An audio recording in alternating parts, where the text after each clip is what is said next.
भयंकर उठापटक के बाद आखिर शुरू हुआ कावेरी इंजन का काम।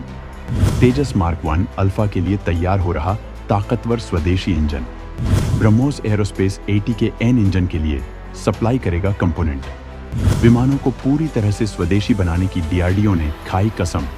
दोस्तों, भारत लड़ाकू विमानों के इंजन के लिए पूरी ताकत झोंक रहा है। किसी भी हालत में भारत अपने लिए ऐसे विमान तैयार करना चाहता है जो पूरी तरह से स्वदेशी हों। इस मामले में भारत विमान को हर पार्ट्स को स्वदेशी रूप से बनाने में कामयाब हो चुका है। केवल इंजन को लेकर मामला अटका है, जिसके लिए अब भारत अमेरिका और फ्रांस से मदद ले रहा है, जबकि ब्रिटेन भी इसके लिए मदद करने को तैयार है और अपनी तकनीक भारत के साथ शेयर करना चाहता है। भारत की GTRI फ्रांस और ब्रिटेन के इंजन का अध्ययन कर रही है और इसके बाद वो अपनी रिपोर्ट रक्षा मंत्रालय को सबमिट करेगी।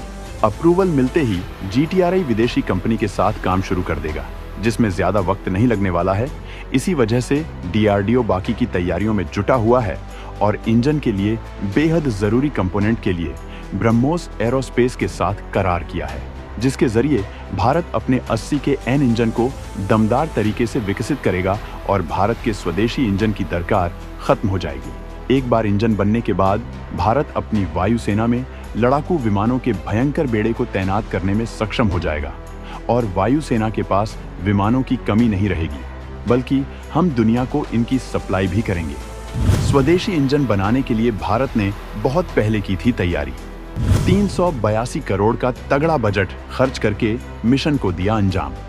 13 सालों का लंबा वक्त लगाने के बाद भी नहीं मिली कामयाबी। सरकार जल्द ही 400 तेजस मार्क 2 और एमका मार्क 1 बनाएगी, जिसके बाद 5वीं पीढ़ी का विमान दम भरेगा। इस बारे में हम आपको बताएंगे, लेकिन इससे पहले इनके लिए सबसे जरूरी इंजन की तलाश में भारत अभी तक क्यों कामयाब नहीं हुआ, इस बारे में हम आपको बताना चाहेंगे। तो दोस्तों, देश ने बहुत पहले ही अपने लिए स्वदेशी फाइटर जेट बनाने का फैसला किया था। लड़ाकू विमान HF-24 मारुत को बनाने का फैसला किया गया, जिसके लिए इंजन की दिक्कत सामने आ रही थी और इस बारे में कदम उठाने का फैसला किया गया है। पहले इसे ब्रिस्टल RPS 12 इंजन का इस्तेमाल करके बनाने की योजना थी, लेकिन जब इंजन बनाने के लिए नाटो के साथ बात नहीं बन पाई तो भारत को ब्रिस्टल RPS 703 को लेकर काम करना पड़ा। बेंगलुरु में गैस टरबाइन रिसर्च एस्टेब्लिशमेंट ने आफ्टरबर्नर के साथ RPS 703 का एक वर्जन तैयार किया, जिससे इंजन की ताकत बढ़ जाए, लेकिन इंजन विमान के लिए फिट नहीं हो सका, जिसके बेस पर सरकार ने मार्च 1989 में 382.86 करोड़ रुपए की परियोजना की मंजूरी दी थी, जबकि GTRI ने 9 प्रोटोटाइप कावेरी इंजनों के साथ साथ 4 कोर इंजन विकसित किए, जिनका 3217 घंटे परीक्षण किया गया था, पर वे एक लड़ाकू विमान को ताकत देने में फेल हो गए। CAG ने बताया कि 6042% की लागत में वृद्धि और लगभग 13 वर्षों की देरी के बावजूद GTRI एक इंजन देने में असमर्थ रहा है जो LCA को पावर दे सकता था, लेकिन बाद में विदेशी इंजन का इस्तेमाल करना पड़ा। एडवांस लाइट हेलीकॉप्टर एक भारतीय डिजाइन और भारतीय निर्मित हेलीकॉप्टर होना था, लेकिन हेलीकॉप्टर में इस्तेमाल किया जाने वाला पावर इंजन फ्रांसीसी फर्म टर्बोमका के साथ मिलकर डिजाइन किया गया था। अब कावेरी इंजन को ड्रोन जैसी तकनीकों में इस्तेमाल के लिए फिर से डिजाइन किया जा रहा है। हालांकि कावेरी इंजन पर काम करने की वजह से तमाम तकनीकियां हासिल करने में मदद मिली है, लेकिन मुख्य लक्ष्य तक पहुंचने में हम नाकाम रहे हैं। अगर इसकी विफलता के कारण की बात करें तो metal science, infrastructure, testing facility और न्यूक्लियर टेस्ट के बाद तकनीक देने में पाबंदी ने उस वक्त हमें इंजन तक पहुंचने नहीं दिया। कोई भी देश, यहाँ तक कि हमारे सबसे करीबी दोस्त भी जेट इंजन के लिए तकनीक देना नहीं चाहते थे, जबकि CAG की रिपोर्ट के मुताबिक भारत की जेट इंजन की तलाश में इस क्षेत्र में माहिर वैज्ञानिकों की कमी का भी सामना करना पड़ा था।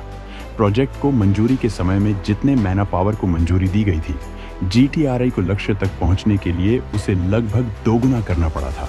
लेकिन अब भारत इंजन को लेकर कामयाबी के बेहद करीब आ चुका है, क्योंकि आज के हालत में भारत की धमक अलग है और दुनिया का हर देश बाहें फैलाकर भारत का स्वागत कर रहा है।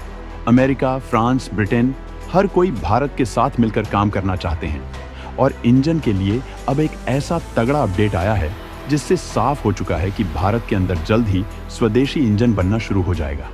इंजन की सप्लाई न होने से अटका लड़ाकू विमानों का प्रोडक्शन। भारत इंजन के लिए अब कावेरी 2 प्रोजेक्ट पर झोंक रहा ताकत। अब ब्रह्मोस की ताकत से लैस होगा भारत का स्वदेशी कावेरी इंजन। भारतीय वायुसेना में नए विमानों की सख्त जरूरत है। इसके लिए रक्षा मंत्रालय ने HAL को तेजस MK1 और तेजस MK2 विमानों के लिए बड़ा ऑर्डर दे रखा है, लेकिन इनका निर्माण नहीं हो पा रहा है। इसके पीछे सबसे बड़ी वजह है इंजन की सप्लाई न हो पाना। HAL पहला तेजस MK1 विमान 15 अगस्त को लॉन्च करने वाला है। इनके निर्माण में सबसे बड़ी दिक्कत इंजन की आपूर्ति है। इसके लिए भारत ने अमेरिका से F404 इंजन के लिए करार किया है, लेकिन अमेरिका ने सितंबर से हर महीने 1 या 2 इंजन देने का वादा किया है। भारत सरकार इसकी आपूर्ति में तेजी लाने के लिए बात करने वाली है। इसकी वजह यह है कि अमेरिका पहले से दूसरे प्रोजेक्ट के लिए इंजन सप्लाई कर रहा है। भारत इस मामले में अमेरिका की इस मनमानी को देखते हुए एक बार फिर से अपने कावेरी इंजन पर काम करना शुरू कर दिया है और इसे कावेरी 2 प्रोजेक्ट नाम दिया गया है। इस प्रोजेक्ट में फ्रांस की कंपनी सफ्रान एयरक्राफ्ट इंजन सहयोग दे रही है और भारत की कंपनी GTRI का दावा है कि अब ये इंजन बहुत जल्द तेजस MK1 के लिए तैयार हो जाएगा। इंजन के लिए ब्रिटेन की रोल्स रॉयस से भी बात की जा रही है। वो भी भारत को तकनीक ट्रांसफर के लिए तैयार है। इस साल के बजट में रक्षा मंत्रालय ने $2 बिलियन DRDO को इंजन के लिए दिए हैं, जिससे किसी भी तरह से भारत को दुनिया का सबसे दमदार स्वदेशी इंजन हासिल हो सके। जबकि GTRI फ्रांस और ब्रिटेन के इंजन की स्टडी करके जब अपनी रिपोर्ट सौंपेगी और इंजन का निर्माण शुरू होगा, तब भारत को $5 से $6 बिलियन खर्च करने होंगे।